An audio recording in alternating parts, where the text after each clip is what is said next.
አይወይ በተለመደ ሁነቱ ከቤታቸው ታዛ መደብ ላይ ላምነቱን አንጥፎ የቀን ውሎ በጎ ተግባራቱን ሲሰንድ አመሸና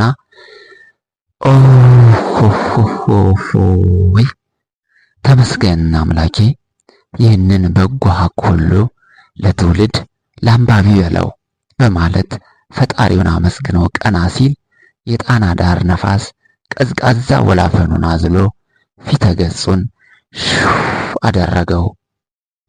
የጣና ዳር ቀዝቃዛ ነፋሱን አስከትሎ አይኖቹን ወደ ጣና ትኩር ሲያደርግ የማታዋ ጨረቃ በጣና ሐይቅ ላይ የተነጎተች መስላ ተጎዝራ ታየችው።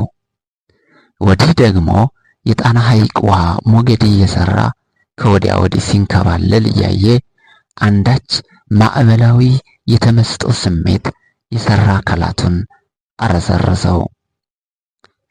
አይወይ በረጅሙ ተነፈሰና በተመስጦ ዓለሙ እየተድሞነሞነ ወደ ቤቱ ሲገባ እታለሜ ከበር ላይ አቅፋ ሳመችውና የቀን ውሎ በጎ ተግባር መሰነጃ የዕድር አጀንዳ ያከለ ማስታወሻውን ተቀብላ የክብር የጠፍር ያባወራነት ወንበሩ ላይ ቁጭ አለ። እንደ አዲስ ፍቅረኛ በፍቅር እየተያዩ ራታቸውን በልተው ቡናቸውን ጠጥተው ወደ መኝታ ክፍላቸው ሊሄዱ ብድግ ሲል እኔ የምልዎት ሰውዬ ነገ ግን ወዴት ነው ሊወስዱኝ ያሰቡ?